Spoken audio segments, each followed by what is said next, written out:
8, SBT, um show de informação para você nesta sexta-feira, 6 de março de 2015. Ainda bem que as águas continuam baixando, né?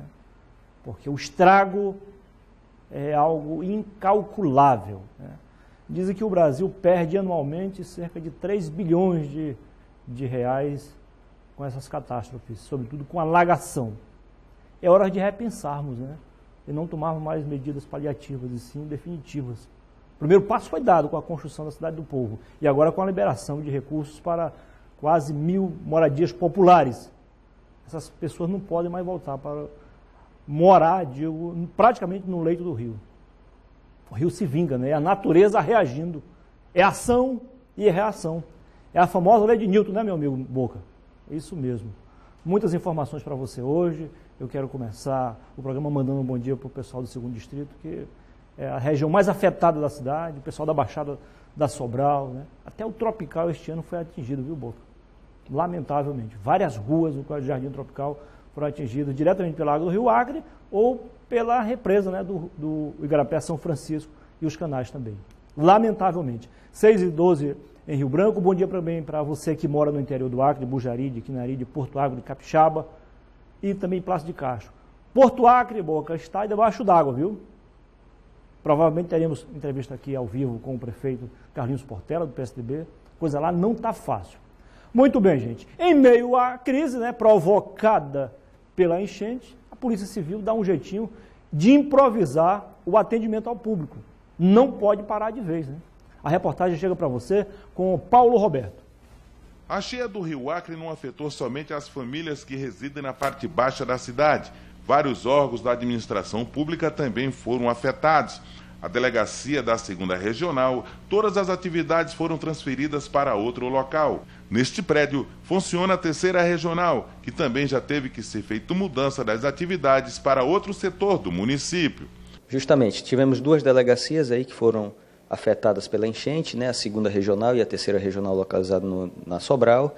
Mas o mais importante é esclarecer para a população que os registros de ocorrências continuam sendo feitos em todas as outras delegacias do Estado. Procurar a delegacia mais próxima, né, da sua residência para efetuar os registros de ocorrência. Com as 2 delegacias impossibilitadas de oferecer serviços à população, os registros de ocorrência da 2ª Regional passaram a ser realizados nas delegacias da Cidade do Povo e da Mulher.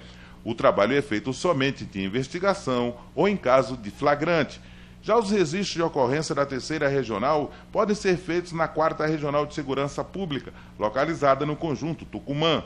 O secretário assegura que antes do retorno do funcionamento dessas delegacias, uma inspeção será feita nas unidades. Vamos verificar, fazer a avaliação das avarias, né, fazer os devidos reparos para que elas retornem a atender a população como antes da enchente. Mesmo com as 2 delegacias atingidas pelas águas da enchente do Rio Acre, a Polícia Civil não para. Segue efetuando ações nas áreas alagadas, realizando patrulhamento em todos os setores afetados pela cheia, na tentativa de coibir a ação de marginais nas casas que foram inundadas. Nós temos dificuldades porque várias localidades formam ilhas, não temos mais a iluminação, mesmo artificial, para fazer esse patrulhamento, temos que utilizar remos, porque o barulho do motor já espanta. Então, nós temos dificuldades, mas estamos aí todos, Polícia Civil, Polícia Militar, Bombeiro, toda a equipe do Sistema Integrado de Segurança Pública para garantir a segurança para o cidadão rio-branquense. Líderes de várias igrejas evangélicas reúnem-se e formam uma corrente de oração. Exatamente, é a força do trabalho e o poder da fé em prol das vítimas da alagação aqui em Rio Branco e também em outros municípios do interior do estado. E quem tem mais informações agora para você é o repórter J. Guimarães. Vamos lá, Jota. Pastores de todas as igrejas evangélicas se reuniram às margens do Rio Acre em uma corrente de fé pelas vítimas da alagação. O evento foi uma demonstração de solidariedade ao povo rio-branquense que sofre com a maior cheia de sua história. A igreja não pode ficar passiva nesse momento sem fazer, né, o seu ato de fé, sem orar, sem buscar a Deus. Então nós acreditamos que o clamor da igreja, o clamor das pessoas que têm fé em Deus, certamente farão com que, né, essa catástrofe que estamos enfrentando possa recuar. Populares que pela manhã desta quinta-feira passavam pela Praça do Novo Mercado Velho também participaram do ciclo de orações.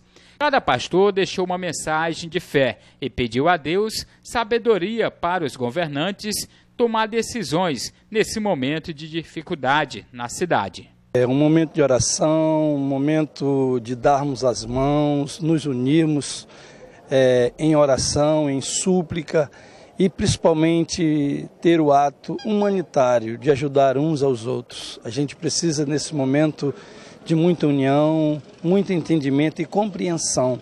A primeira-dama de Rio Branco e a vice-governadora do Acre também participaram da corrente de oração. Precisamos de oração neste momento também. De ação e oração, né, Boca? Ação e oração para enfrentar a alagação. Deu uma rima aí, né? Foi por acaso aí. 6 horas e 17 minutos em Rio Branco. Você está no Bom Dia Rio Branco ao vivo, na sua TV Rio Branco, Canal 8, SBT. Bom dia ao vereador Fernando Martins, membro da mesa diretora da Câmara. A Câmara que está debaixo d'água, né? Não teve sessão há 2 semanas, não tem sessão. A Assembleia também não se reuniu. A Assembleia não foi atingida, mas entrou na luta também em prol dos alagados. É importante, né? Esse exemplo. E ele anuncia aqui no Facebook que várias ruas do centro foram liberadas ontem à tarde e o terminal urbano Boca voltou a funcionar desde as 5 horas da manhã de hoje. Ainda bem, né, que as águas baixaram. Chegando mais uma informação para você. Depois do improviso feito pela Polícia Civil, a Polícia Militar também teve que se virar, né, nos 30. Ou seja, montou o chamado pelotão aquático. Sabe para quê? Para proteger o patrimônio das pessoas que foram atingidas pelas águas, porque os bandidos aproveitam esse momento, Boca, para levar, né, o que restou. Não é fácil. Acompanhe a reportagem de Paulo Roberto. Visando a preservação do patrimônio público e particular, a Polícia Militar colocou em prática durante o período da cheia o pilotão aquático, envolvendo principalmente os batalhões das regionais que foram atingidas pela cheia histórica do Rio Acre. A Regional 2, que inclui o 2º distrito da capital e uma das áreas mais afetadas pela cheia. Nesta região, cerca de 50% das famílias foram alagadas e um número bem maior teve que sair de casa deixando para trás toda a mobília. A Polícia Militar está fazendo um grande esforço para, durante o dia e durante toda a noite, fazer o que é possível, tentar cobrir toda a área, porque é uma área extremamente grande que está sendo alagada. Então, nós estamos com um policiamento diuturno nessas áreas, tentando fazer essa cobertura. Os trabalhos são executados atendendo um sistema de rodízio. As ações noturnas são intensificadas, tendo em vistas a alta incidência de vândalos navegando pelas ruas alagadas, com a intenção de saquear as casas, as quais as famílias tiveram que ser removidas. A gente tem encontrado durante a noite várias pessoas perambulando pela água, sem ter muito o que fazer, sem dar uma justificativa, mas infelizmente não pegamos em flagrante. Elas estão desarmadas, como quem não quer nada, e infelizmente nós não podemos fazer a condução dessas pessoas. A terceira regional, que compreende a Baixada da Sobral, foi outro ponto bastante castigado pela enchente. Aqui neste local funciona a delegacia. Todas as atividades foram suspensas, tendo em vistas o risco de inundação. Nesta região, o patrulhamento é realizado pelos agentes do 3º BPM, que recebeu o reforço do Batalhão de Operações Especiais da Polícia Militar, BOP, e dos alunos soldados, sendo que a ação desenvolvida pelos agentes do BOP na região da Baixada é permanente, nos 7 abrigos instalados na regional. E a missão do BOP está nos abrigos. Nós temos 7 abrigos aqui na Baixada e temos 4 homens em cada abrigo desse, ou seja, nesses abrigos, as pessoas abrigadas são crianças, são adolescentes, pessoas idosas e cidadãos infratores também. Então há um certo conflito social nesses abrigos e a presença do BOP aqui é para manter a segurança. Nós estamos bem aqui ao lado do Ginásio de Esportes Álvaro Dantas, a principal praça esportiva de Rio Branco. Aqui a região do Aeroporto Velho, área da juventude e aqui um dos abrigos de vítimas da alagação. A Escola Estadual Áurea Pires, localizada aqui no bairro Aeroporto e Sobral. Agora, o principal para sair e chegar aqui, somente de barco, já que toda essa área aqui em torno foi invadida pelas águas do Rio Acre. E a polícia faz fiscalização aqui dessa região 24 horas.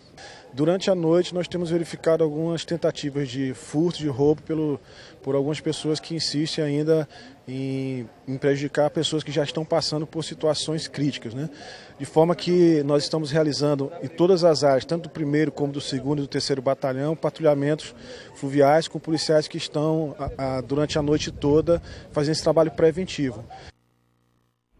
Como você viu a reportagem do Paulo Roberto, vários pontos da cidade, né, não foram atingidos diretamente pelas águas, mas ficaram ilhados. Para chegar até lá tem que usar o barco.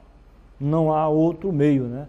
São 6 horas e 21 minutos em Rio Branco. Você está no Bom Dia Rio Branco, ao vivo na sua TV Rio Branco, canal 8 SBT. Ainda sobre a alagação, tá?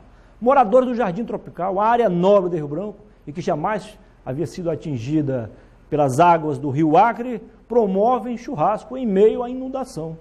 Fazer o quê, né? Fazer o quê? Vamos relaxar, se reunir, conversar e se alimentar. A reportagem de Gerson Rondon.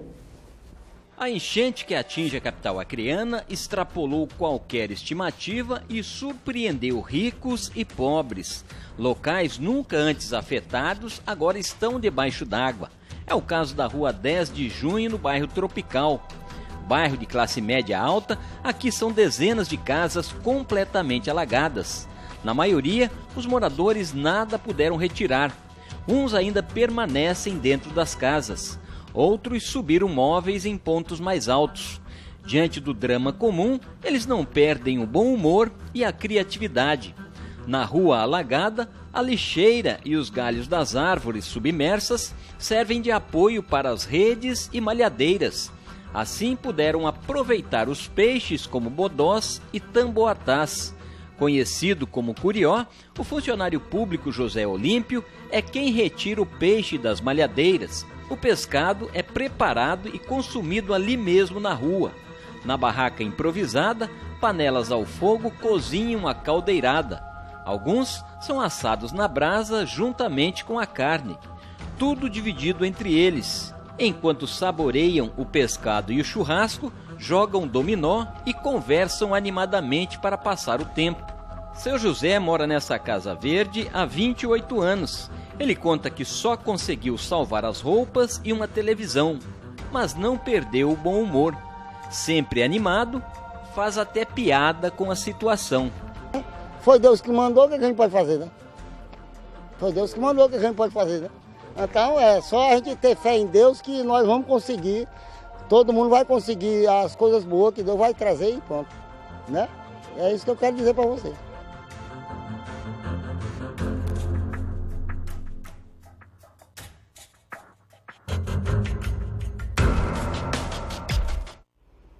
É a palavra que a gente ouviu mais nessa alagação, né? E continua a ouvir.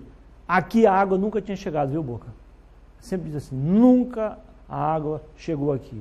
Não chegou. Não tinha chegado, chegou desta vez. As casas que moram ali, as casas que moram é legal, né, Boca? As casas que ficam mais próximas à margem do Igarapé São Francisco, no Jardim Tropical, foram todas, Boca, atingidas pelas águas do Rio Acre, lamentavelmente. Olha, a quarta ponte foi liberada ontem à noite, né? Uma boa notícia. E na hora lá, claro, a nossa reportagem esteve presente através da nossa amiga Kátia Farias e tem mais informações aí. Vamos lá, Kátia. Como você pode ver, o trânsito aqui na Avenida Ceará começa a fluir lentamente nesta noite de quinta-feira. Foi liberado o trânsito no centro da cidade. Vamos conversar aqui com este mototaxista aí, amigo. Já está trafegando aqui normal aqui na Avenida Ceará, mesmo com essa quantidade de água?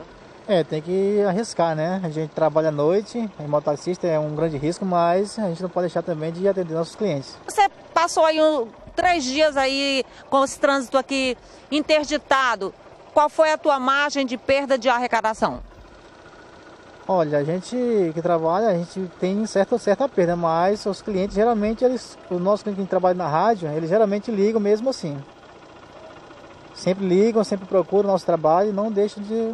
Graças a Deus, para mim, não tenho muito o que reclamar, não. Obrigada aí pelos esclarecimentos. Olha só aí, ó, mesmo com todo este problema, o trânsito no centro da cidade interditado, pontes interditadas, os mototaxistas aí não desistiram e também ganharam o seu dinheirinho, né? Segundo informações da Defesa Civil, o nível do Rio Acre está baixando 1 centímetro a cada hora. Neste momento, a RB Trans acaba de liberar a trafegabilidade de veículos na 4ª Ponte, dando acesso ao 2º distrito da cidade, assim como maior fluidez na trafegabilidade de veículos aqui na Avenida Ceará. Vamos conversar aqui com o diretor-presidente da RB Trans. Diretor, então, liberada aí a trafegabilidade de veículos nesta manhã aqui na 4ª Ponte? Exatamente, a gente está liberando a 4ª Ponte com essa baixada do Rio Acre. A gente pode agora permitir que os condutores utilizem a 4ª Ponte para acessar o 2º distrito. Muitas ocorrências neste período em que esteve aí interditado aí o acesso ao 2º distrito via 4ª Ponte? Sim, as equipes da RB Trans e do Detran trabalharam constantemente para manter a segurança no trânsito, para manter o mínimo de fluidez considerando a situação de calamidade, mas de uma forma geral a operação foi um sucesso, considerando o nível do rio. Agora a gente espera que baixe e a gente consiga estar operando normalmente os demais pontos da cidade.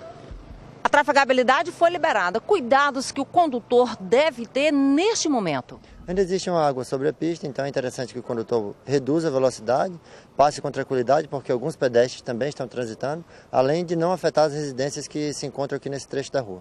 Presidente, obrigada pelos esclarecimentos. Com imagens de Raimundo Rodrigues, Kátia Farias, para o Bom Dia Rio Branco.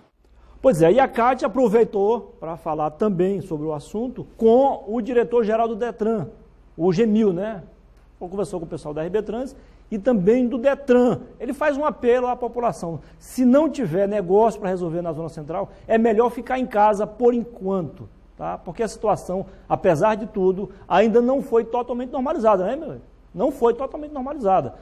O trânsito foi liberado ontem, tudo bem, mas os problemas existem e vão continuar por os próximos 3 ou 4 dias até normalizar de vez, né? Vamos lá então, Kátia Farias conversando com o diretor-geral do Detran, o Gemil. Vamos lá. Às 21 horas da noite de quinta-feira, o trânsito no centro de Rio Branco foi liberado, assim como o acesso à 4ª Ponte, dando mais fluidez no trânsito na Avenida Ceará, como também o acesso ao 2º distrito. Mais informações, vamos falar agora com o diretor-presidente do Detran Acre. Diretor, como é que vai ficar o trânsito no centro da cidade a partir da manhã desta sexta-feira?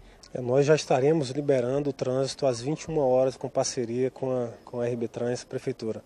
Nós tivemos a reunião com o governador Tião Viana à tarde, na sala de situações, onde a Defesa Civil e todas as secretarias envolvidas com essa operação de resgate aos alagados, nós identificamos que como o Rio Acre começou a descer, nós podemos fazer a liberação da 4ª Ponte. Consequentemente, as ruas que estavam interditadas no centro, que estavam dando um acesso mais rápido para as pessoas alagadas, também serão liberadas. A Floriano Peixoto, Getúlio Vargas, a Avenida Brasil, todas serão liberadas, com exceção que a Getúlio Vargas, com a Epaminondas Jácomes, que dava acesso apenas à direita, ela também terá um acesso à esquerda, passando ali na frente do antigo Meta e subindo pela Marechal Deodoro. Durante esse período em que as ruas ficaram interditadas, as maiores ocorrências registradas? Não, as ocorrências que nós tivemos, o trânsito hoje ele foi mais tranquilo que o primeiro dia que o centro da cidade ele foi fechado. A gente percebe que o centro da cidade é um centro comercial. A maior parte dos trabalhadores do estado do Acre, como a capital, são funcionários públicos e o mercado ele é muito atuante. Nós conversamos com vários empresários, conversamos com donos das lojas e tentamos fazer com que eles tivessem um pouco de empatia, se colocando no lugar dessas pessoas que estavam alagadas. De certa forma, a gente conseguiu contornar da melhor maneira possível e, graças a Deus, com o rio baixando, nós conseguimos aí fazer a liberação hoje às 21 horas da 4ª Ponte e do centro da cidade. Então essas são as informações aqui cedidas pelo diretor-presidente do Detran. A partir da manhã desta sexta-feira, a trafegabilidade de veículos no centro da cidade está liberada, assim como a 4ª Ponte. Um bom dia ao diretor-geral do Detran, o Gemil Júnior. Veja daqui a pouco, tá? Entrevista com o prefeito de Porto Acre, Carlinhos Portela, do PSDB. E a seguir você confere que o atendimento no terminal urbano é improvisado para realmente funcionar, voltar a funcionar e atender o público, evidentemente. Você vai ver também que começam a chegar as primeiras ajudas às vítimas das enchentes do Rio Acre e também do interior do estado. E você vai ver também Você vai ver também que as águas que fizeram o maior estrago em Rio Branco, agora estão fazendo vítimas em Porto Acre. A situação não é fácil não, meu irmão. Agora são 6 horas e 30 minutos em Rio Branco.